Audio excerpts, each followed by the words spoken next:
Então, pessoal, bem-vindo a mais um Clarec Cinema Session. A gente está intercalando filmes britânicos com filmes brasileiros para a gente fazer essa troca cultural. Acho que a linguagem do cinema é uma linguagem que aproxima, que humaniza. E a escolha do segundo filme é um filme muito querido para mim, que é Que Horas Ela Volta, que aqui eles traduzem como The Second Mother, a segunda mãe. Então é interessante, muita gente conhece pelo... É um filme conhecido aqui. No Class, inclusive, eles têm uma videoteca e a primeira vez que eu assisti foi pegando a fita, o DVD lá, porque é difícil ter acesso a filmes brasileiros aqui, né? Então, assim, é um filme que tem muito a ver com a minha pesquisa. As pessoas falam pra mim: ah, Ana, você pesquisa Jéssicas. A Jéssica é justamente a filha dela, né, da personagem uma das personagens principais do filme. Então, estou muito feliz que esse filme também é a primeira vez que a gente está passando no Clarec, porque a gente não passou ele para o outro grupo que veio. E mais feliz ainda de ter a Eva fazendo a introdução ao filme. Muito feliz. É o primeiro filme brasileiro que a gente está passando, a gente já pode pensar qual será o próximo para a sessão do próximo filme brasileiro. E é isso, Eva. Gostaria que você viesse então e abrisse o filme. Obrigada. Bom dia, né, todo mundo. Primeiro agradecer muito a Ana, assim, por esse convite que aconteceu um tempinho atrás, num papo super informal que a gente estava tendo no outro evento. E aí, sim, está sendo planejado e programado para acontecer, então tem rolado assim, esse movimento. Também particularmente adoro esse filme. É um filme que eu vi e vejo há alguns anos.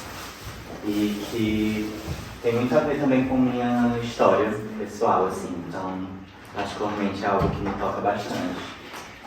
E aí, eu trouxe um tanto menos sobre o filme, mas mais algumas relações para a gente pensar também dentro desse filme, nossas propostas, né, como que a gente já faz esse trabalho, inclusive, de pensar um pouco o histórico. E aí também das relações tanto de gênero, quanto de raça, quanto sociais, de classe, que o filme acaba abordando de uma forma meio dramédica, né? Tipo uma dramédia. É um drama, mas tem muita comédia e deixando talvez... Espero que vocês sintam isso também, assim. É engraçado, mas é desconfortável o tempo todo. Assim, o tempo todo você tem que encarar esse desconforto. Então, enfim, não vou me alongar não, a gente vai ver o filme. Cadê? Essa não toca, né? De todas. Toca sim, tem a setinha. Tá aí, ó. Essa não toca sim. Não sei, mas eu mexo aqui. Bom, primeiro eu trouxe alguns dos posters por aí pra gente analisar também como que essas imagens estão sendo espalhadas. Queria que a gente pensasse, assim, esse filme é da Ana Laerte, né? Tipo, ela já é uma diretora muito famosa e tudo mais, mas talvez esse seja o mais famoso de todos dela. Concorreu a muitos prêmios, foi pro Sundance e tudo mais, então virou teve uma carreira internacional, assim, muito concorrida também nas premiações. O que é interessante de ver, porque é um desses primeiros, assim... Algo que eu gosto de ouvir falar sobre o cinema brasileiro é que ele funciona de uma forma quase documentarista também. O Wagner Moura deu uma entrevista esses dias falando isso, achei o máximo. Porque analisa muito a forma que o Brasil se comporta, se vê, se enxerga e as complexidades desse Brasil, ou desses Brasis, né? E nos posters, vão ter outros também, a gente pode ver a personagem da Regina Casé muito sem rosto, né? Assim, ela não encara diretamente a câmera, ela tá com o rosto sempre desfocado, fora de forma, coberto por alguma coisa, a Jéssica também. E tem essa cena aqui delas duas, onde ela tá sendo mãe, uma mãe ferrenha, né? Ela tá brigando com a própria filha, sobre a filha fazer essa abertura também de ver a casa dos patrões da mãe não como uma extensão da vida dela, né? Ela não foi criada lá, ela não é empregada também, e ela se comporta como tal, assim, tipo, ela não tem essa diferenciação, talvez vocês vão perceber um pouco disso. Tem gente que acha a Jéssica o cão, né? E tem gente que entende também o jeito, talvez um tanto mais rebelde dessa. Poxa, Jéssica não? O que tem, Jéssica? Amo mesmo. Eu amo a Jéssica. Acho a Jéssica diva. Algo muito interessante pra gente também ficar com o olho atento. Regina Casé talvez seja vista como uma mulher não branca. Né? Assim, a gente pode ver essa versão de Brasil miscigenado, apesar, não sei como ela se identifica racialmente, particularmente, também não foi algo que não é para colocar ela à prova aqui na banca de identificação, mas para mim já é interessante perceber como Jéssica consegue acessar mais espaços exatamente também, e creio eu que muito por conta também de já ter nascido mais clara, de ser branca, né, ou ser percebida como uma mulher branca socialmente, apesar de pobre e apesar de nordestina. Next. E aí, se vocês perceberem o movimento que ela está sorrindo, que ela está feliz, que ela está cuidando, que ela está sendo essa mãe carinhosa, é na verdade com o filho dos patrões. É com o neném dela, que é o chamego, o xodó, que ela criou, que ela criou presencialmente enquanto mora na casa dos patrões. Só que eu tenho uma ideia aqui também, para não estar dando spoiler, né? Todo mundo já viu o filme? Quem não viu? Eu não vi. Eu já. Quem não viu? Mas alguém não viu esse filme? Eu não vi. Apesar de tudo isso. Tá. Você vai amar. Vai amar. Tudo certo. Mas enfim, esse é o filho dos patrões. E tem essa imagem dela quase uma pietá, né? Segurando esse baby menino Jesus ali nos braços, no colo, que você vai perceber também durante todo o filme. Acho interessante também pensar na tradução desse nome. Na maioria dos outros países ele ficou sendo chamado A Segunda Mãe, enquanto no Brasil o título original é Que Horas Ela Volta, que é uma frase dita por ele, né? Em relação não a ela, não a Val, mas em relação à própria mãe dele. Repete, por favor. Que Horas Ela Volta é uma fala dele. Ah, tá. Velho. Ele é criança, né? Ele criança fala isso perguntando da própria mãe. Por quê? A Val, que é quem cria, que dá carinho, que dá cuidado, ele tem uma proximidade maior. Entendi. Já a filha dela, por estar no Nordeste, obviamente, ela tem uma distância também física muito grande, né? Então todo o carinho, todo o afeto, todo o cuidado que ela pode fornecer diretamente, ela entrega para ele. Entende? E aí, isso, essa segunda mãe, né, que ele também cria esse elo com ela, mas acho que todos os títulos, assim, acho que até o título em alemão também, vem dessa relação com falas dele e da relação dele para com ela.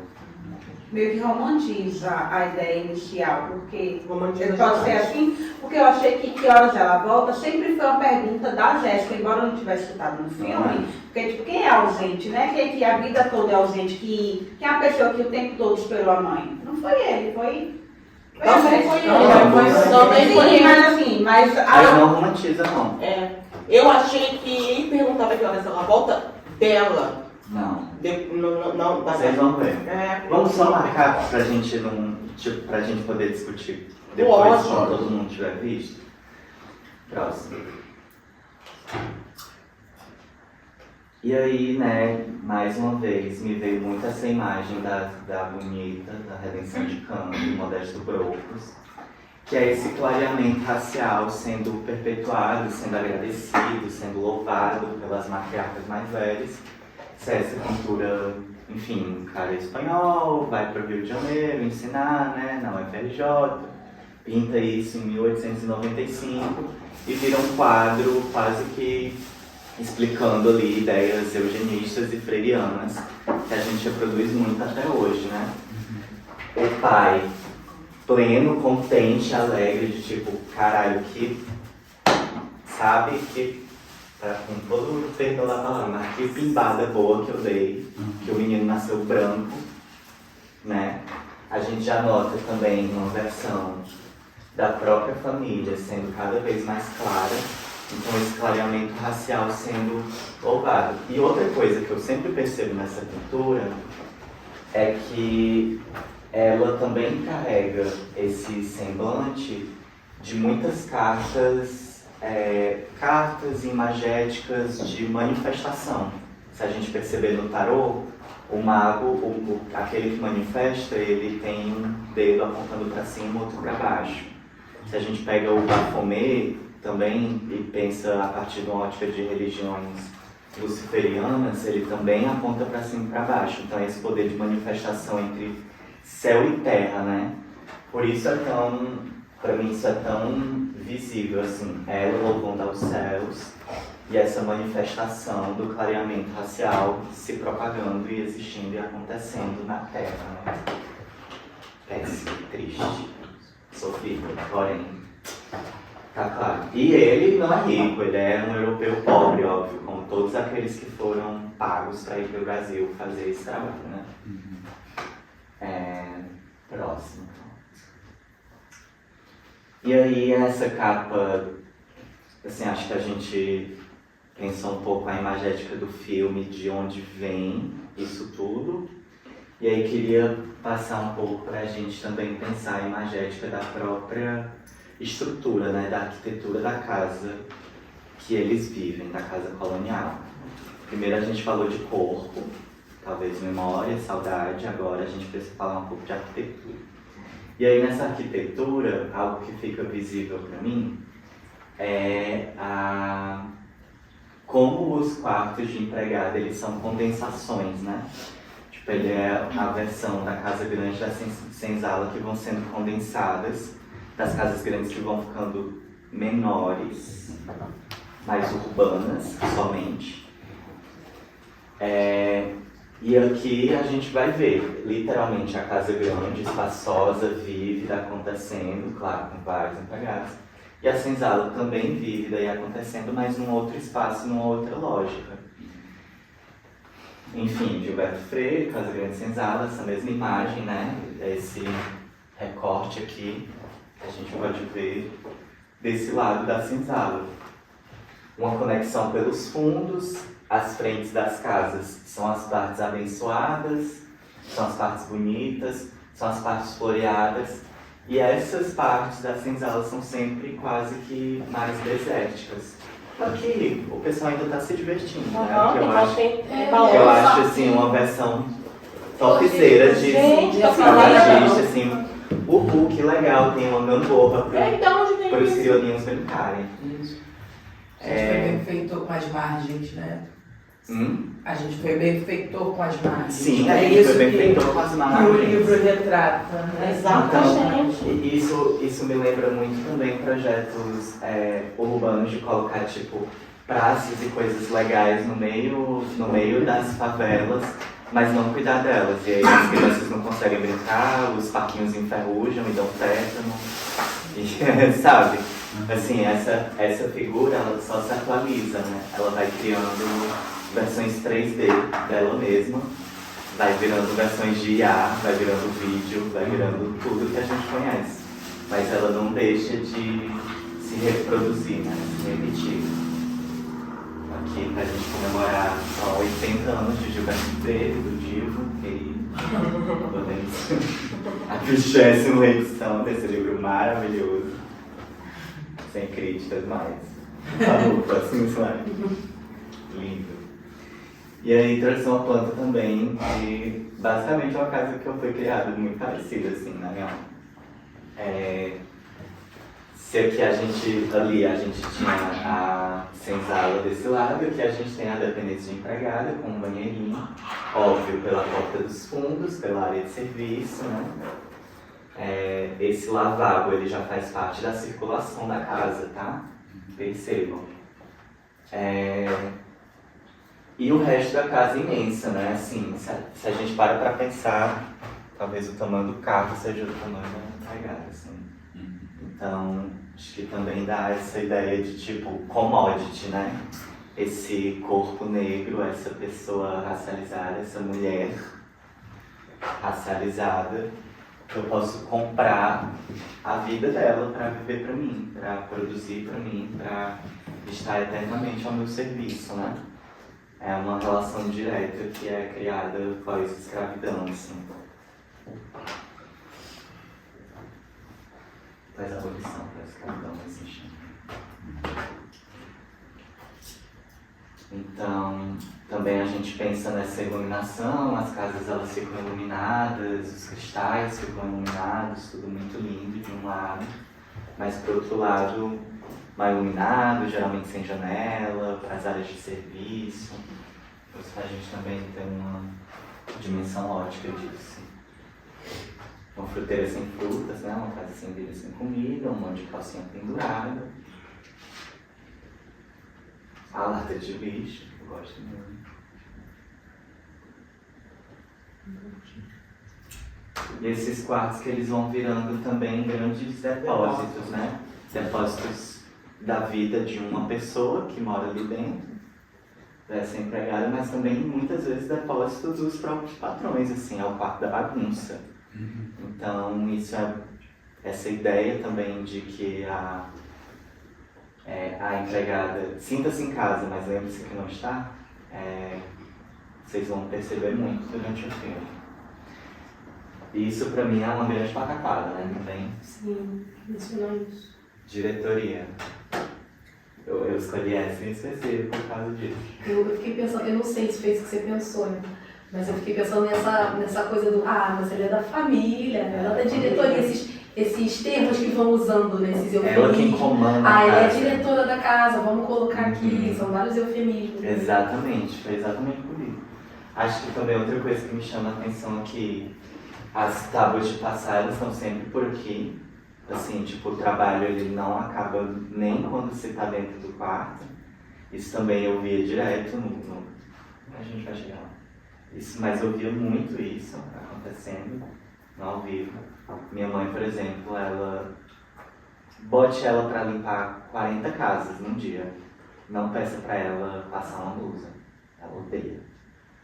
Então, acho que também isso é um reflexo até quase traumático, né, da versão de doméstica, assim. Vocês estavam falando dos nomes, teve uma época, não sei se em outros estados, mas no Rio, que se problematizou muito o nome empregada doméstica, o nome doméstica. E aí as pessoas que tinham, alguém dentro de casa, sobretudo morando na casa, nem usavam mais, ela é quase da família, ela usava, não, ela é secretária do lar. Porque a casa só é organizada por ela, tentando diminuir, que pra mim ficava muito pior.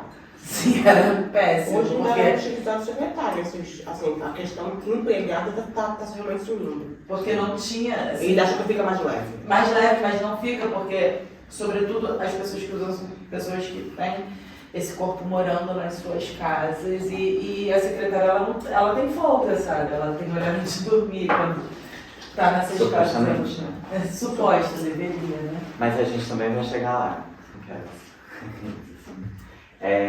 Outra coisa que me chama a atenção também é tipo uma agendinha e um monte de jornal. E esses jornais são usados para passar roupa, não são para ser lidos, né?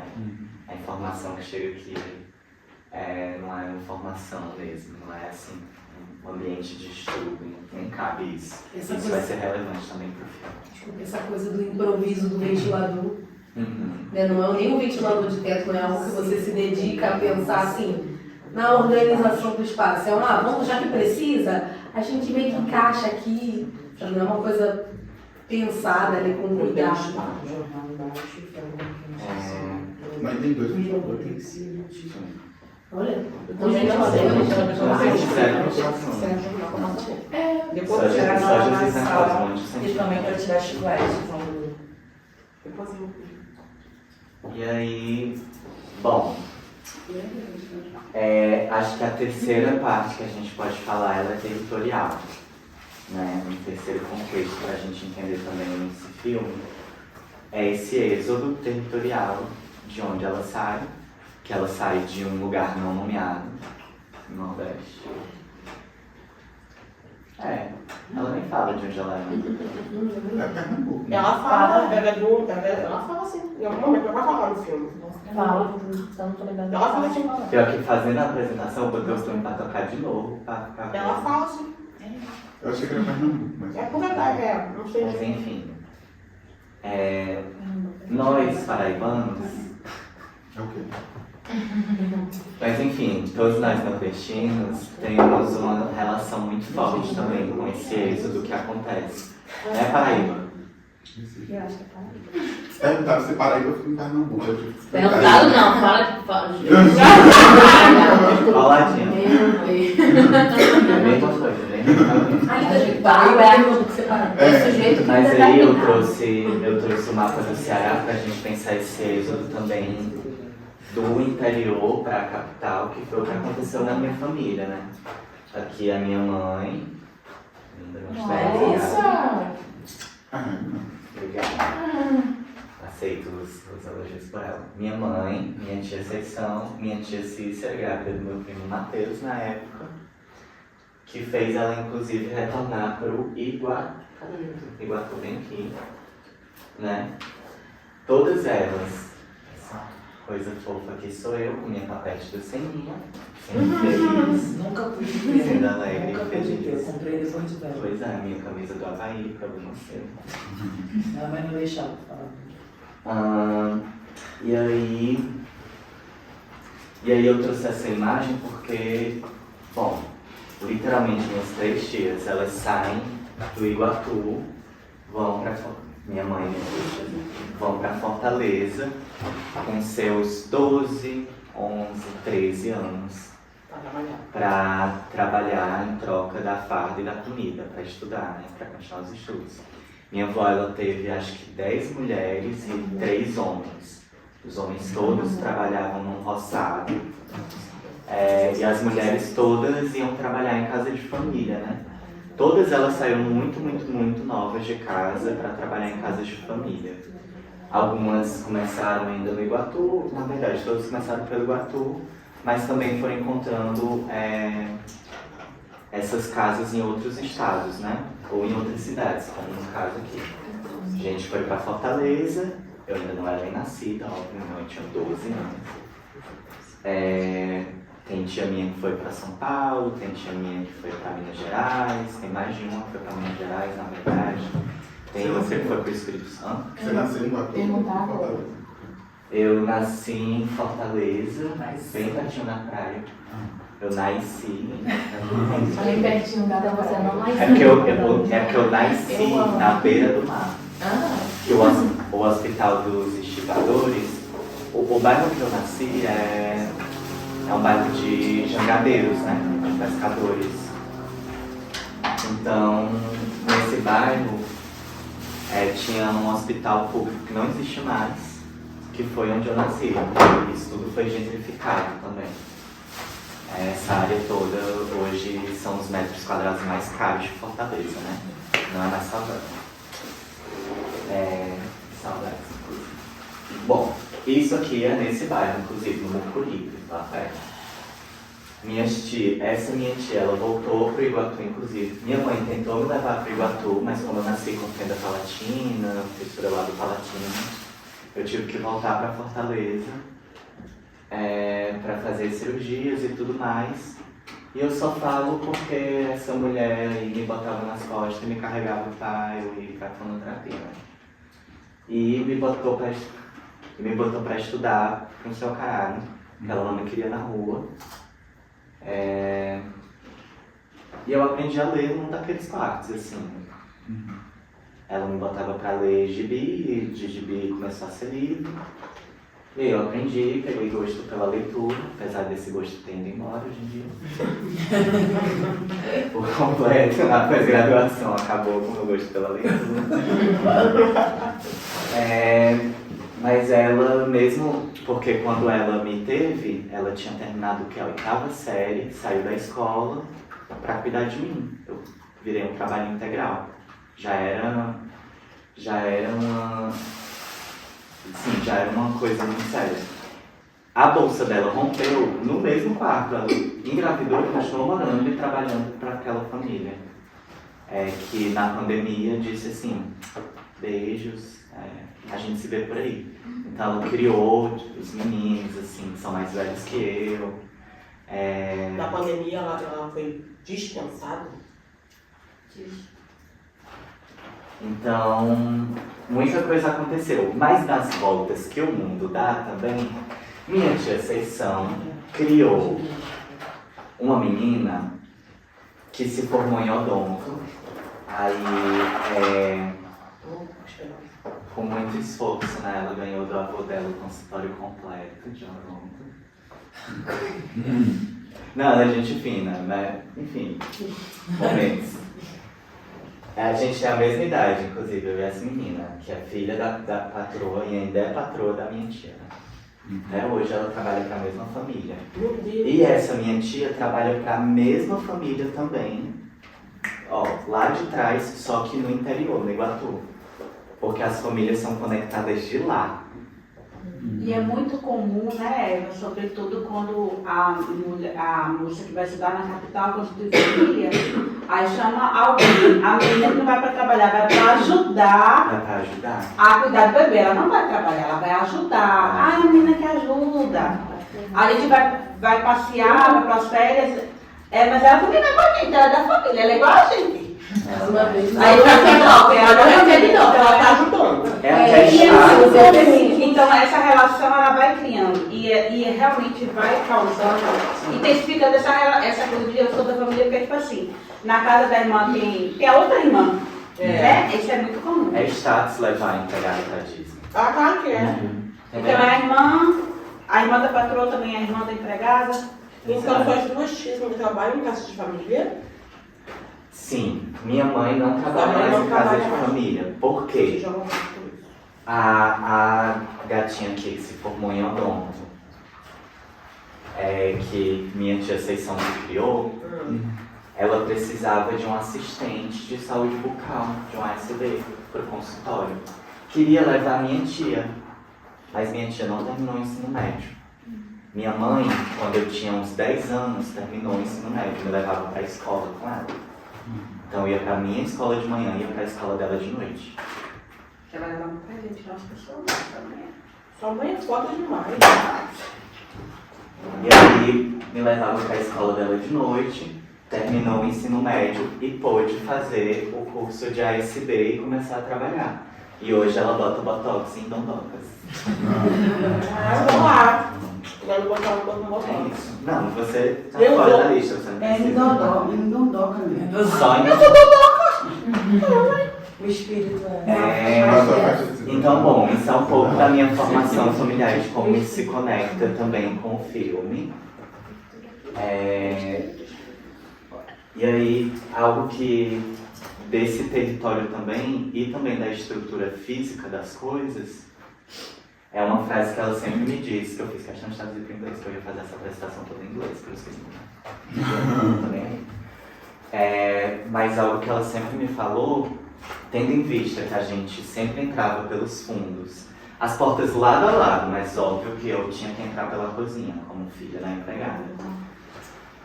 Ou usar o elevador de serviço, ou enfim. Inclusive você lia porque precisava entreter essa criança, para a criança não atrapalhar. Exatamente. Não fazer barulho. E foi... Certamente a sua patroa tinha uma criança com idade semelhante à sua, não? A patroa da sua mãe não tinha? Eu chamava a velha dona de tudo. É porque tinha a patroa, tinha a filha dela que já era quarentona, todas são falecidas, inclusive. Então, que Deus as tenha. E essa filha. Desculpa. E essa filha teve 2 filhos, mais velhos que eu também. E aí uma boa época ela morou lá, a filha, né, da patroa, morou lá. eu a conheci, ela tinha quarto lá, ela me botava pra usar o computador, mas minha mãe sempre Lógico. indo vigiar, sabe? Tipo, e eu não entendia por quê, eu não entendia por que era tão errado eu estar, tipo, Brincando com outra criança. brincando com as crianças. Eu lembro que essa mesma menina que a minha tia Seição criou, um dia me deu um presente, um boneco, que ela tinha um quarto cheio de brinquedo. E aí ela me deu um negócio que era, tipo, você apertava 2 botõezinhos e o boneco ficava se mexendo dentro, tipo um globo de água. Uma besteira. Aí ela viu que eu adorei, me deu, coisa de criança. A mãe dela foi lá e tomou de mim, claro. Sua mãe? Não, A mãe dela. a mãe dela. Ah, Aí eu não pude levar. Aí é que eu comecei a perceber assim, é mesmo, né? Tipo, acho que a gente não é Igual. igual. Isso não é a mesma criança, são Igual, coisas igual. diferentes. Então esse tipo de coisa acontecia bastante. Mas enfim, tem mais alguma coisa que você A falar? frase. A frase. Pra eu entrar e sair dos lugares sempre pela porta da frente, de cabeça erguida. Sempre. Então, é isso que eu faço. Às vezes gritando, às vezes esperneando, mas sempre de cabeça erguida. E aí esse êxodo, ele também se repete bastante, principalmente no norte e nordeste do país, para, né, aqui nossas regiões maravilhosas do sul e do sudeste, de os perfeitos. Não tenho reclamações. E acho que isso também representa uma parte aqui do grupo que faz esse êxodo acadêmico, né? Sim.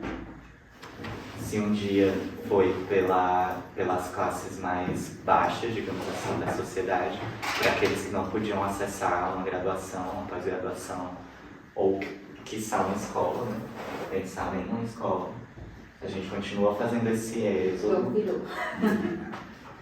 A gente sabe, né? A gente Mas escutou continua das- rolando exatamente Não, a esse gente sabe êxodo. tudo que o jogo não virou, mas enfim, é uma coisa que eu fiquei curiosa, mas é para depois pensar Isso. como é a relação das que eram patroas, da sua mãe, da sua tia, com você hoje, com essa Eva, né? Nesse lugar, como lhe vê nesse lugar de doutoranda, Não veio, menina. de Não tá preocupada com isso, tá preocupada com isso. mas geralmente isso acaba Não, muito em conta. A Pensa que não vê, não. aqui a chefe da minha mãe, ela foi até as chefes, né? Porque ela tem um consultório e aluga para outras pessoas. Elas foram até no velório do meu pai e tudo mais, assim, uma relação tranquila. A gente não se fala, a gente não é amiga, não tem isso. As outras que eram mais próximas, tipo a senhora, mais senhora, que ela me mandou chamar ela de Dinda, eu chamava ela de Dinda.